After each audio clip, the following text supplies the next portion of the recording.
Evan Pierce stood at the edge of his property, staring out at the wide expanse of farmland he'd poured a decade of his life into. The fields stretched to the horizon, rows of corn glistening under the early morning sun. This land had been a symbol of everything he and his wife, Tara, had built together, at least, that's what he used to believe. Lately, that symbol had begun to feel more like an illusion, a carefully constructed facade that was starting to crumble. The first signs were subtle, almost easy to overlook. Tara was distracted more often than not, her phone always within arm's reach, buzzing constantly with text notifications she'd quickly hide from him.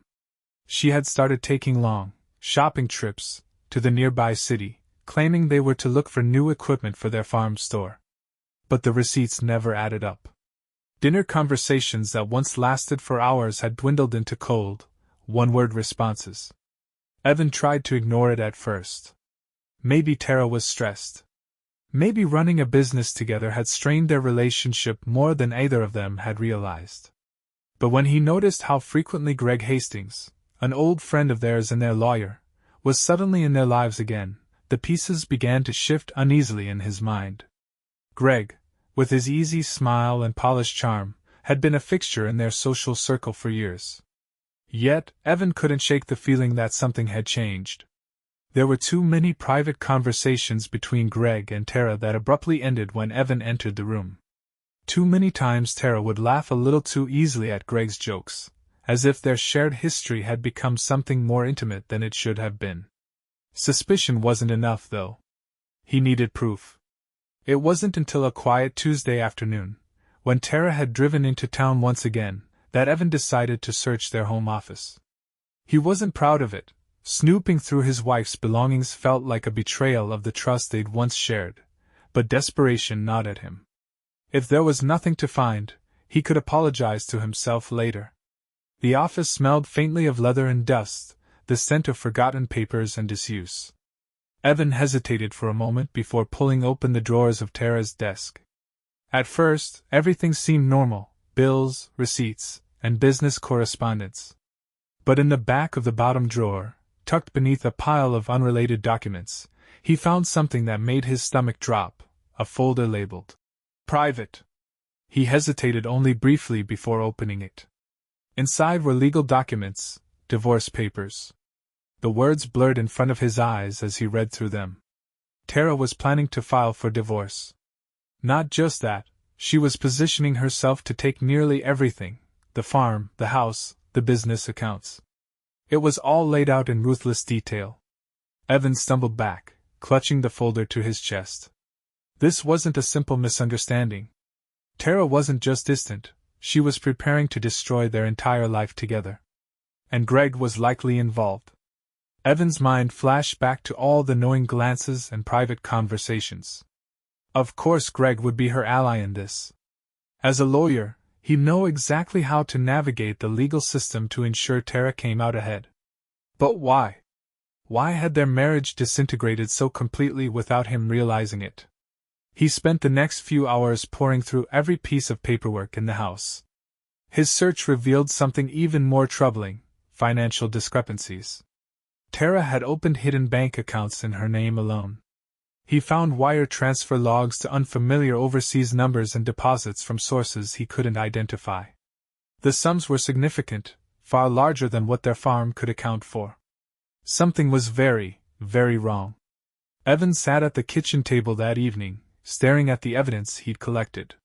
The hidden accounts, the divorce plans, the strange foreign transactions, it all pointed to something far more sinister than a simple affair. What exactly was Tara planning? Was she preparing to run away with Greg after bleeding Evan dry? When Tara returned later that night, Evan forced himself to act normal. He greeted her with a smile and asked about her trip. She responded with vague pleasantries, clearly uninterested in engaging in a real conversation. As they sat in silence, the tension in the room became suffocating. Evan clenched his fists beneath the table, silently vowing to get to the bottom of this. That night, he lay awake in bed while Tara slept soundly beside him. The distance between them felt insurmountable, an invisible chasm carved by lies and deception. He stared at the ceiling, his mind racing with possibilities. One thing was clear: he couldn't confront her yet. He needed more information, more proof. If he acted too soon, he risked losing everything. But if he waited too long, Tara might move forward with her plan before he could stop her. The next day, Evan began his own investigation. He installed tracking software on Tara's phone and computer, something he never thought he'd do to someone he loved. But love didn't seem to matter anymore, not when betrayal loomed this large. As he followed the digital breadcrumbs Tara had unknowingly left behind, a new fear began to take root in his mind.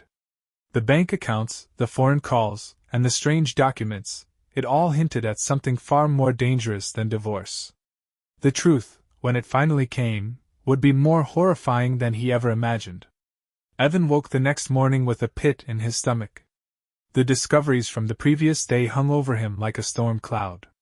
He forced himself through the motions, feeding the chickens, checking the irrigation system on the north field, but his mind remained locked on Tara's betrayal. Divorce papers, hidden accounts, and Greg's shadow looming over it all. He spent the early hours in a haze, until finally, he couldn't bear the tension any longer. Evan locked himself in the home office and pulled out his laptop. The tracking software he'd installed on Tara's phone had begun to collect data overnight. He opened the app, feeling a mixture of guilt and determination. The call logs were the first thing that caught his attention. In addition to her normal calls to family and local business contacts, there were several outgoing calls to a number with a foreign area code. He frowned, clicking to reveal the details. The calls were frequent, and lasted anywhere from a few minutes to over an hour. Who the hell is she talking to overseas? He made a note of the number, then moved on to her text messages. Most were mundane, but a series of encrypted messages stood out. These texts had no content, just asterisks and timestamps. It was unlike anything Evan had seen before, and he couldn't shake the feeling that they were a form of coded communication. He opened her browser history next. There wasn't much there. Tara had been careful, but one website piqued his curiosity, an international insurance firm based out of Zurich. The name of the company stirred something in his memory. Zurich Life Holdings. His pulse quickened as he realized why it was familiar. He and Tara had taken out a life insurance policy with them 3 years ago. The payout was significant, millions of dollars. A chill ran down his spine. Was Tara trying to change the policy behind his back? Or worse, was she planning something far more sinister? Evan decided to pay a visit to Greg's office in town that afternoon. Greg had always been good at hiding his true intentions behind a veil of charm, but Evan hoped he could glean something from their conversation. If Greg was truly involved in Tara's plans, he might let something slip. Greg's law office occupied a prime spot on Main Street, a sleek glass-fronted building that seemed out of place in their small farming town. Evan entered the reception area, noting how sterile and impersonal it felt. The receptionist, a young woman with a stiff smile, asked him to wait, and a few minutes later, Greg emerged from his office, all broad shoulders and pearly teeth. "Evan!" Greg greeted him warmly, clapping him on the shoulder. "What brings you by? Everything okay on the farm?" Evan forced a smile. "Yeah, just thought I'd check in. Wanted to pick your brain about some legal stuff, insurance policies and all that." Greg's eyes flashed with something, surprise maybe, or caution, but it vanished quickly behind a mask of professional interest. "Sure thing. Come on in." The two men settled into the office, the door closing behind them with a quiet click. Greg leaned back in his leather chair, gesturing for Evan to continue. "So," Evan began, trying to keep his tone casual, "I was looking over some paperwork the other day and realized I didn't fully understand all the clauses in our life insurance policy. Thought maybe you could help clear a few things up." Greg raised an eyebrow. "Life insurance? That's a bit outside my usual expertise, but I can take a look if you want." Evans slid a folder across the desk. It contained a printout of their policy, along with a few other unrelated documents to make it look less suspicious. Greg flipped through the pages, nodding occasionally. "Looks pretty standard to me," Greg said after a moment. "Why the sudden interest?" Evan shrugged. "You know how it is. Just want to make sure everything's in order. With the farm and all, I've been thinking about contingencies. Greg's gaze sharpened, just for a fraction of a second. Smart, he said smoothly. Can't be too careful these days. For a few minutes, they discussed the finer points of the policy. Evan watched Greg closely, noting the way his fingers tapped nervously on the desk when certain clauses were mentioned, particularly the ones regarding beneficiary rights and payout conditions. Evan decided to test him further. Hypothetically, he said, leaning forward, what happens if someone fakes their own death? Would the insurance company ever catch on? Greg's smile faltered. That's an odd question. Just curious, Evan said, keeping his expression neutral. I read a story about someone pulling a stunt like that. Thought it was interesting. Greg chuckled, though it sounded forced. Well, insurance fraud is a serious crime. They investigate cases like that thoroughly. You'd have to be pretty damn clever to pull it off. Evan nodded slowly. So that's how it is. The conversation wrapped up soon after, and Greg escorted him to the door with the same friendly demeanor. But as Evan left the building, he knew without a doubt that Greg was hiding something. His evasiveness had confirmed it. That evening, Evan combed through the rest of the data he had collected. The pieces were beginning to fit together, but the full picture still eluded him. Tara's connection to Zurich Life Holdings, the foreign calls, the coded texts, none of it pointed to just an affair. It was bigger. Much bigger. Evan's mind drifted back to the millions of dollars tied up in the life insurance policy. If Tara and Greg were working together, they wouldn't just ruin me financially, he thought grimly. They'd kill me if it meant getting that money. For the first time, Evan realized the full extent of the danger he was in. Tara wasn't just planning to leave him, she was planning to erase him. Evan sat at the kitchen table, his mind racing through everything he'd uncovered so far. Divorce papers, hidden accounts, suspicious insurance policies, and cryptic phone calls. It was all connected, but the exact plan still eluded him. One thing, however, had become terrifyingly clear: his life was in danger. The soft hum of the refrigerator was the only sound in the house. Evan's fingers drummed anxiously on the table as he stared at the folder in front of him. He had printed out more records from Tara's accounts earlier that day, including transaction histories showing large sums being transferred to a foreign bank. One transfer in particular stood out: $250,000 sent 2 weeks ago to a Swiss account under the name Holden Enterprises. What's Holden Enterprises? His instincts told him it was a shell company, something Tara and Greg were using to launder money as part of their plan. The level of organization chilled him. Tara wasn't just casually cheating on him. This was a cold, calculated conspiracy. The sound of Tara's car pulling into the driveway jolted him from his thoughts. He hurried to gather the documents and stashed them in his briefcase just as she walked through the door. Hey, she called out, setting her purse down. What are you up to? Evan forced a smile. Just going over some paperwork. How was your day? Busy, she replied, walking into the kitchen. Meetings, phone calls, the usual. She poured herself a glass of water and leaned against the counter. Her eyes lingered on him for a moment, as if searching for something. You've been acting weird lately. Everything all right? Yeah, just a lot on my mind, he said casually. Farm stuff, legal stuff. She raised an eyebrow. Legal stuff? You're not in trouble, are you? No, nothing like that. Just making sure everything's in order. Tara nodded slowly but didn't push the topic further. Instead, she changed the subject, talking about a potential deal she was working on for their farm store. Evan nodded along, pretending to listen, but his thoughts were elsewhere. That night, Evan waited until Tara was asleep before slipping out of bed. He moved quietly through the house, his bare feet making no sound on the hardwood floors. He retrieved his laptop from the office and settled on the couch. The foreign number Tara had been calling still nagged at him. He searched through international phone directories but came up empty. Then he tried cross-referencing the number with known entities tied to Swiss banking institutions. After nearly an hour of dead ends, he finally stumbled upon a hit, The number belonged to a Zurich-based private investigator named Dieter Klein. Why would Tara be calling a private investigator overseas? Evan leaned back, rubbing his temples.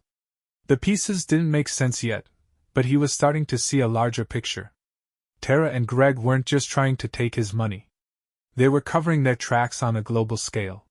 He decided it was time to make his own move. He couldn't rely solely on gathering evidence anymore. He needed outside help. Early the next morning, he made a call to Mia Langford, a trusted private investigator from a nearby town. Mia had a reputation for being sharp, discreet, and relentless, exactly what Evan needed. "Evan, this is a lot," Mia said, her voice steady but serious.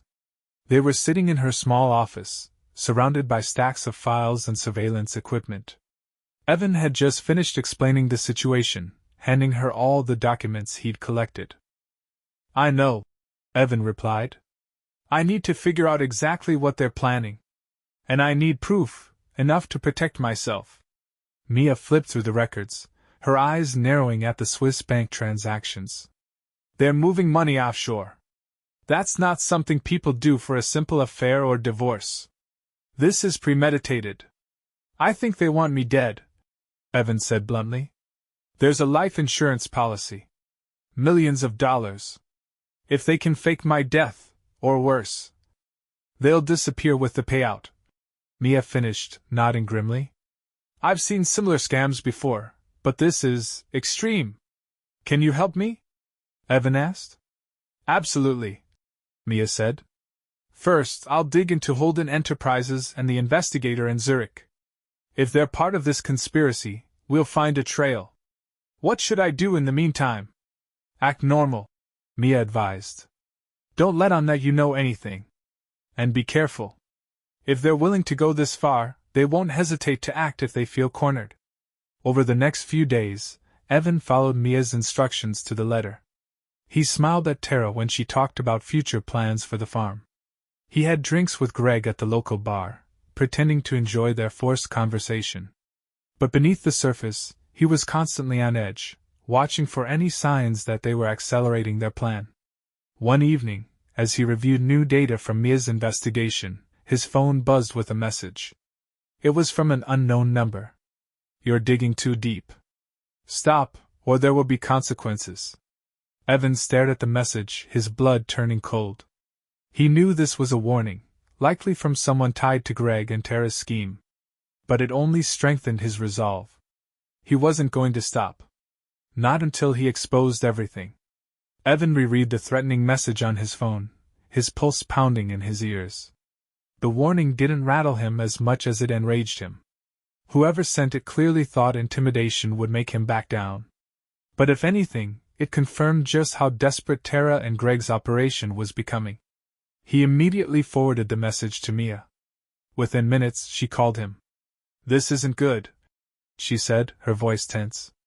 "They know you're onto them. We need to move fast before they escalate." "I'm not stopping," Evan replied, his jaw tightening. "They can send all the threats they want. I'm not going to just sit around and wait for them to take me out."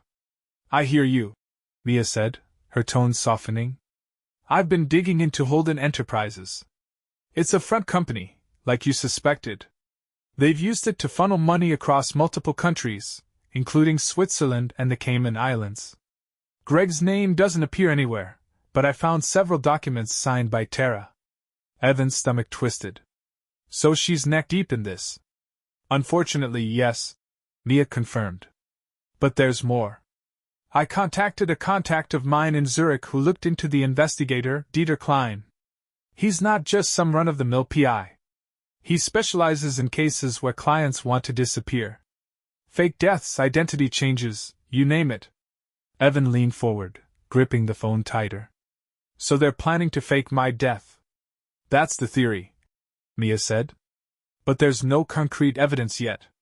We need to catch them in the act, or at least gather enough proof to show intent. Until then, you're vulnerable." Evan nodded, even though she couldn't see him. Vulnerable was an understatement. The next day, Evan's paranoia deepened. Every glance Tara gave him felt like a potential mask hiding murderous intentions. He played along with their routine, but each interaction with her felt like a minefield. She was too calm, too friendly, as if she were trying to keep him unaware. Greg, on the other hand, was slipping. During a chance meeting at the local diner, Evan noticed the lawyer's subtle nervous tics, tapping his foot under the table, checking his phone too frequently. Greg wasn't as good at hiding his unease as Tara. "You all right?" Evan asked casually, sipping his coffee. "Huh? Oh, yeah? Just a lot on my plate," Greg replied, flashing a quick smile that didn't reach his eyes. "Legal stuff. You know how it is." "Sure," Evan said, holding his gaze a moment longer than necessary. Greg shifted uncomfortably, then quickly changed the subject to football. Evan played along, but the encounter only solidified his suspicions. Greg was cracking under the pressure. Later that evening, Evan received another call from Mia. "I've got a lead," she said. "Greg has a second property about an hour outside town. It's not listed under his name, but I traced payments from the Holden Enterprises account to cover its expenses." "A safe house?" Evan guessed. "Possibly," Mia replied. "I want to check it out. If they're planning something soon, they might be staging it from there." "I'll come with you," Evan said without hesitation. "Are you sure that's smart?" Mia asked. "If they catch you snooping around." "I'm done being afraid," Evan interrupted. "I need to see this for myself." The drive to the property was tense and silent. Evan followed Mia's car along a winding country road, his mind racing with scenarios of what they might find. By the time they arrived, it was fully dark. The property was tucked deep into the woods, a small cabin barely visible from the gravel path leading to it. They parked a short distance away and approached on foot, keeping to the shadows. Mia pulled out a small flashlight and kept it low to the ground as they moved closer. The cabin appeared deserted, but both of them knew looks could be deceiving. "Stay behind me," Mia whispered. They reached the front window and peered inside.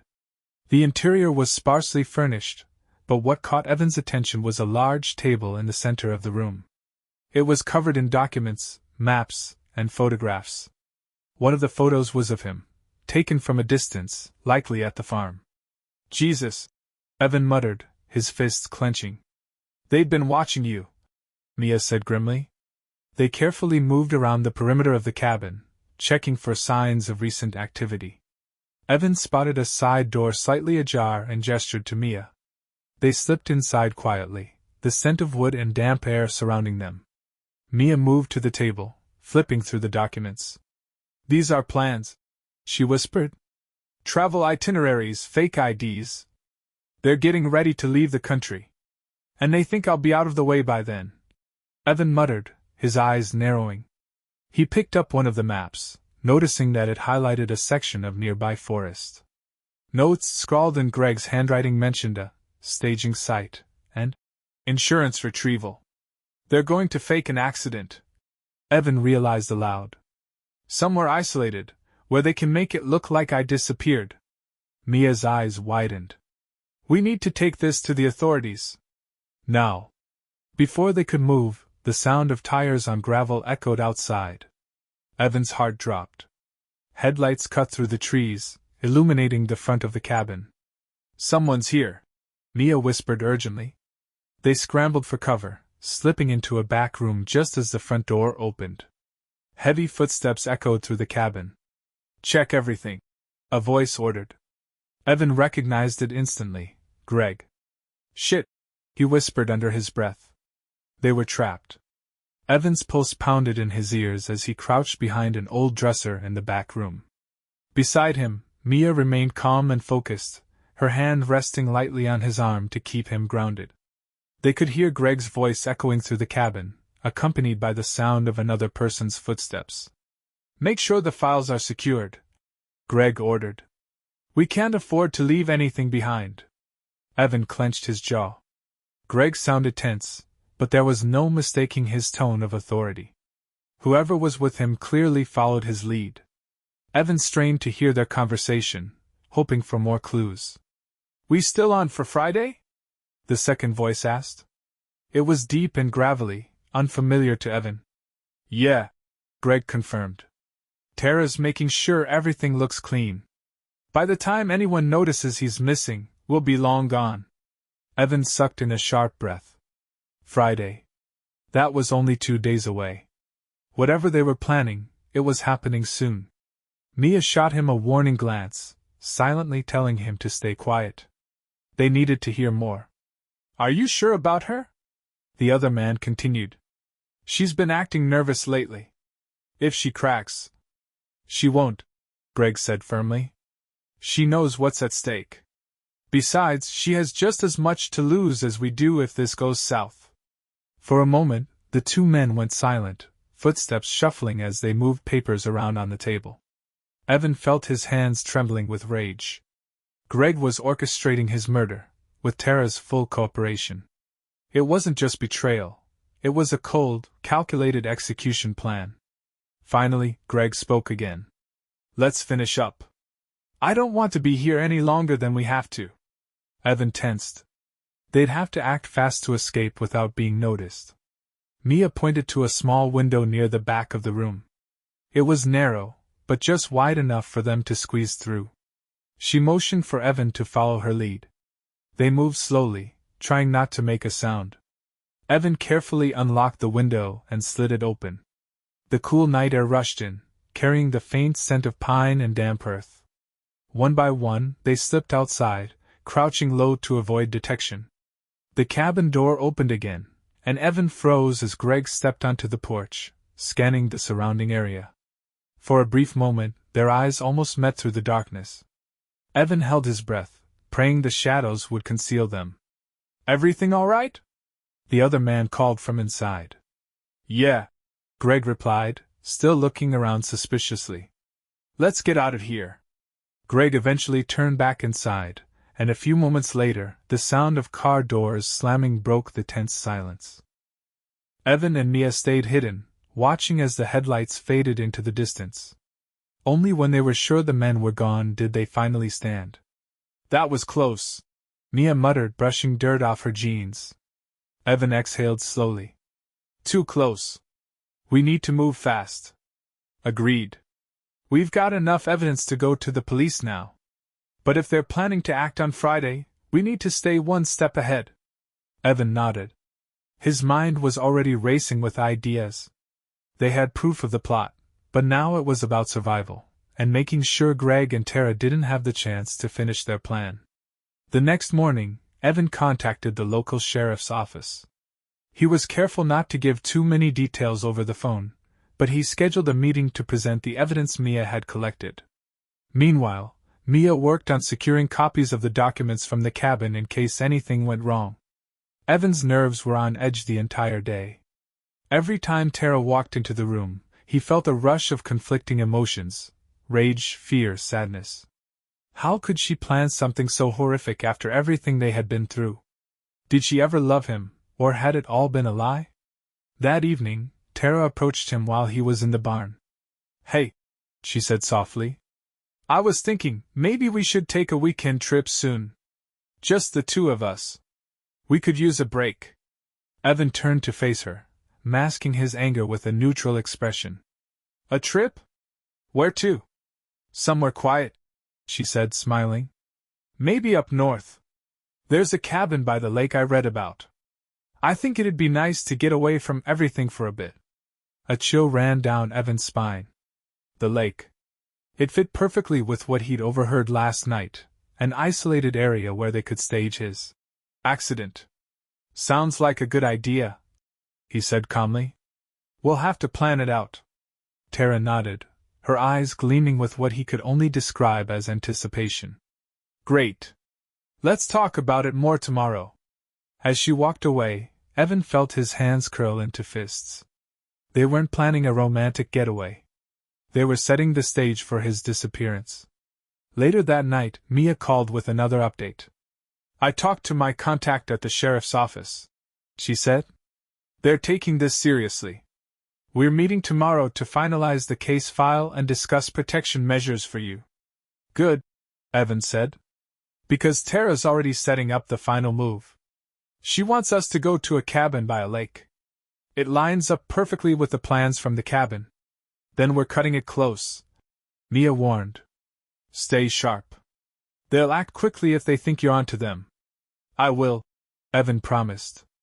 The noose was tightening, but for the first time in days, Evan felt a glimmer of control. The trap they were setting for him would soon become their undoing.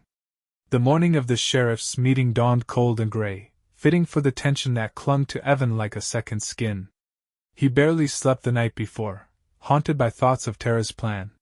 He could see it all too clearly, an isolated cabin, a staged accident, and his body conveniently lost in the wilderness. He glanced at Tara as she sipped coffee across the table. She wore a serene expression, as if everything in their life was perfectly normal. But Evan knew better. Every smile, every casual conversation was a calculated performance. Heading out early today? Tara asked, breaking the silence. Yeah, Evan replied. Got a meeting with a supplier about new equipment for the farm. Good. We could use an upgrade on some of the tractors. Evan nodded, pretending to care about the small talk. Inside, he was already focused on the meeting with the authorities. They had to act fast. At the sheriff's office, Evan met with Sheriff Holden, a stocky man with a no-nonsense demeanor, and Mia, who had arrived ahead of him. The room was sterile and dimly lit, a bulletin board covered with case files and maps dominating one wall. Sheriff Holden listened intently as Mia laid out the evidence. She walked him through the offshore accounts, the suspicious insurance policy, and the documents they'd found in Greg's hidden cabin. This is serious, Holden said once she finished. He leaned forward, his hands clasped on the table. We're talking conspiracy, fraud, and potentially premeditated murder. I've known Greg and Tara for years, Evan said, shaking his head. I never thought they'd be capable of something like this. People can surprise you, Holden replied grimly. But the good news is, we've got enough to move on. We'll place surveillance on both of them and track any suspicious activity leading up to Friday. If they make a move, we'll be ready. Evan's chest tightened. What about protection for me? If they find out I'm onto them, they might try to act sooner. Don't worry. We'll have deputies keeping an eye on your property, Holden assured him. You won't be alone. Mia gave Evan a reassuring nod. We've got this. Just stick to the plan. Evan exhaled slowly, the weight of fear loosening slightly. For the first time in weeks, he felt like he wasn't fighting this battle alone. That evening, Evan returned home, careful to maintain his facade. Tara greeted him at the door, a warm smile on her face. How'd the meeting go? She asked. Fine, Evan said. Supplier had some good options for the equipment. I'll have to follow up next week. Sounds promising, she said, wrapping her arms around him. The gesture felt cold, mechanical. Evan forced himself to return the embrace, his mind screaming at him to stay calm. I was thinking, Tara continued, maybe we should take that trip sooner than later. This weekend, perhaps? Evan's heart skipped a beat. This weekend? That's a bit short notice. Well, we could leave Friday evening, she suggested lightly. Make a long weekend of it. You could use the break. Friday. The exact day Greg had mentioned in the cabin. Yeah, Evan said, keeping his tone neutral. That could work. Tara beamed, but Evan could see the calculation behind her eyes. She thought she had him exactly where she wanted. That night, Evan and Mia had another call. They're setting the trap for Friday, he told her. Tara wants to leave for the cabin that evening. I think that's when they'll make their move. Mia's voice was sharp. Then we'll be ready. Sheriff Holden has already stationed plainclothes officers near your property. They'll follow you when you leave. Once you're at the cabin, we'll have backup in place to intervene. Good, Evan said, though the thought of being bait made his stomach churn. Evan, are you sure you can go through with this? Mia asked gently. Being face to face with them, knowing what they're planning, it's a lot. I have to, he replied firmly. They need to be caught in the act. Otherwise, they'll find a way to weasel out of this. All right, she said. but don't take unnecessary risks. You just have to play along until we move in. I understand. Friday arrived like a ticking time bomb. Evan went through the day as if it were any other, but tension thrummed under his skin with every passing hour. Tara was cheerful, humming to herself as she packed their bags. The eerie normalcy of it all nearly drove him mad. You excited for the trip? She asked, placing a hand on his shoulder. Yeah, he lied. It'll be good to get away. By late afternoon, they loaded the car and began the drive to the cabin. The road wound through dense woods, the trees casting long shadows across the pavement. Evan glanced at the rearview mirror occasionally, knowing the deputies were following at a safe distance. Tara didn't seem to notice. She chatted idly about plans for the future, plans that didn't include him. Evan barely responded, his mind focused on what was to come. As they neared the cabin, Tara's demeanor shifted subtly. She grew quieter, her gaze distant. Evan could tell she was mentally preparing herself for the next step. This is it, he thought, gripping the steering wheel tightly. The trap was set. Now, all that remained was to see who would come out on top. The road to the cabin narrowed as dense trees closed in on either side. The silence between Evan and Tara thickened with tension.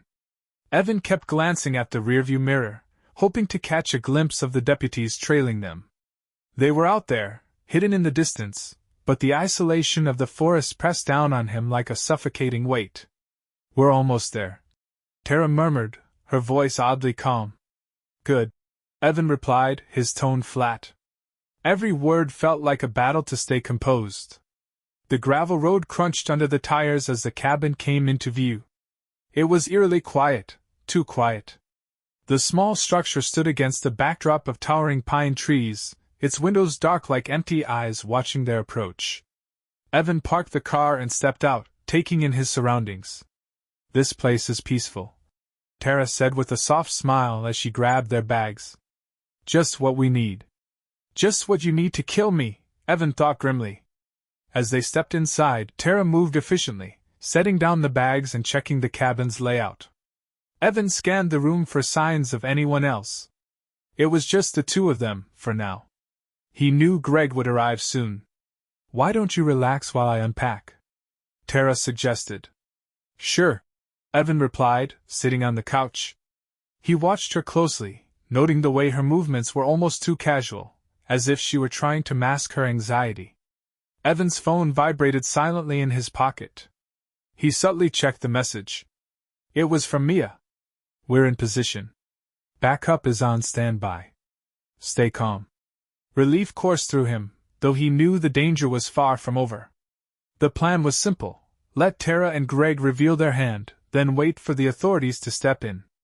But until then, Evan had to keep playing the role of the oblivious husband. Time crawled by as they settled into the cabin. Evan pretended to be interested in the fire Tara had started in the fireplace, but his mind was elsewhere. Every creak of the cabin's floorboards, every gust of wind outside, felt like a harbinger of what was to come. Finally, there was a knock at the door. Tara stiffened for a moment, then quickly composed herself. I'll get it, she said, heading to the door. Evan stood, keeping a neutral expression as the door swung open. Greg stepped inside, flashing his signature charming smile. Hey, Evan, Greg greeted, as if this were a casual visit between friends. Thought I'd swing by to see how you two were settling in. Evan nodded, forcing a grin. Good to see you. Didn't expect company. Just figured I'd check in. You know, making sure the place meets your standards, Greg said with a chuckle. Tara closed the door behind him, her eyes meeting Greg's briefly in a silent exchange. Evan caught it, a subtle, conspiratorial look that confirmed everything. The evening unfolded like a twisted game of chess. They ate dinner together, with Tara and Greg leading the conversation. Evan played his part, nodding and laughing in all the right places. But underneath the facade, he was coiled like a spring, ready to snap. When the meal ended, Tara stood and began clearing the table. Why don't you two have a drink by the fire? She suggested. Good idea, Greg said, reaching into a bag he'd brought and pulling out a bottle of bourbon. He poured 2 glasses and handed one to Evan. "To old friends," Greg toasted, raising his glass. Evan clinked glasses with him, fighting the urge to throw the drink in Greg's face. He took a slow sip, the burn of the alcohol doing little to calm his nerves. "So," Evan said, leaning back in his chair, "what's next on the agenda? You two seem to have a lot on your minds." Greg's smile faltered slightly. "What do you mean?" "I mean, this cabin trip was pretty sudden. Feels like there's more going on than just a weekend getaway." Greg exchanged a quick glance with Tara, who stood by the fireplace, her face carefully blank. "Nah, just thought you needed a break," Greg replied smoothly. "Running that farm's gotta be exhausting." "Sure," Evan said, his eyes narrowing. "But sometimes, people take breaks for other reasons.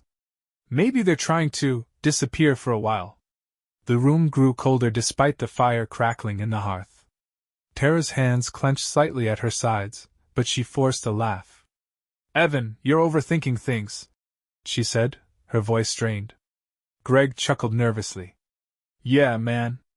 You're making it sound like some kind of conspiracy." Evan stood slowly, his gaze piercing. "Maybe it is. You'd be surprised what I've learned lately." Greg's face hardened. "What are you talking about?" Before Evan could answer, there was a loud knock at the door. The tension snapped like a wire. "Expecting more guests?" Evan asked coldly.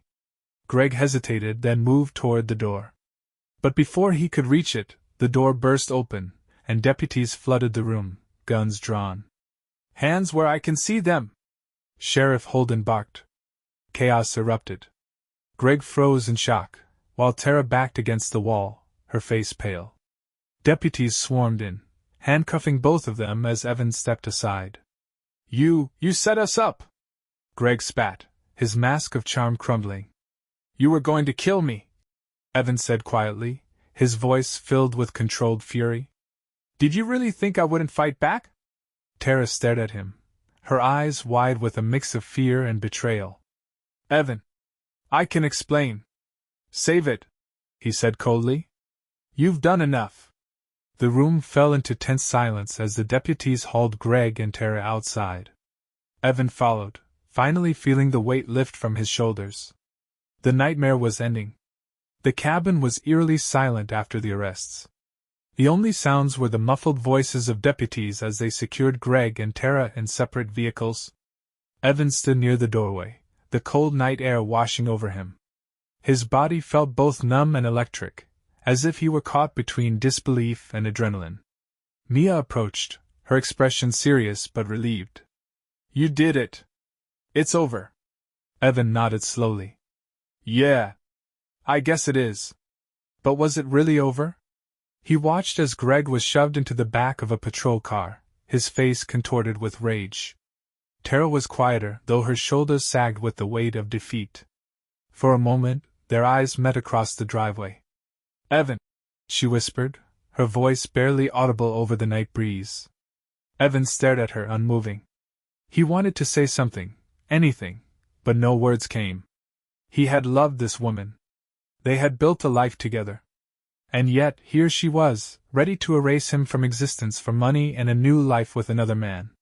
The betrayal cut deeper than any knife ever could. A deputy shut the car door, breaking their gaze. Tara was gone, swallowed by flashing red and blue lights. By the time Evan returned to the house, it was past midnight. He sat at the kitchen table, staring at the same spot where he had first discovered the divorce papers. It felt like a lifetime ago, but in reality, only a few weeks had passed. Mia joined him after giving her statement to the authorities. She placed a warm cup of coffee in front of him and took a seat across the table. "How are you holding up?" she asked gently. "I don't know," Evan admitted, his voice hoarse. "I thought I'd feel relieved. But I don't. I just feel empty." Mia nodded in understanding. "That's normal. You've been through hell. It's going to take time to process everything." Evan stared into his coffee, watching the steam swirl lazily in the air. "I keep asking myself how I didn't see it coming. How could I have been so blind? People like Greg and Tara are good at hiding their true intentions, Mia said. They manipulate, play roles. They make you doubt your instincts. It's not your fault. Evan wasn't sure he believed that. The memories of Tara's false smiles and Greg's casual conversations haunted him. Had any of it been real? Or had their entire relationship been built on lies? They almost got away with it, he muttered bitterly. But they didn't, Mia reminded him. You fought back. You survived. And now they'll face justice. Evan nodded, though the word justice felt hollow. No punishment could ever undo the damage they had caused. In the days that followed, the investigation deepened. The authorities uncovered the full extent of Greg and Tara's plot, the offshore accounts, the fake identities, and the plan to stage Evan's death at the cabin. Media outlets picked up the story, dubbing it a small-town conspiracy gone wrong. Evan became a reluctant figure of interest. Reporters tried to contact him, but he refused all interviews. He didn't want to be a spectacle. He just wanted his life back, or what was left of it. The farm became his sanctuary. Working the land gave him a sense of purpose and stability. The rhythm of planting, watering, and harvesting kept his mind grounded.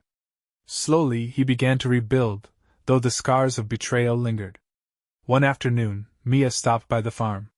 She leaned against the fence, watching as Evan repaired one of the irrigation lines. "Thought I'd check in," she said.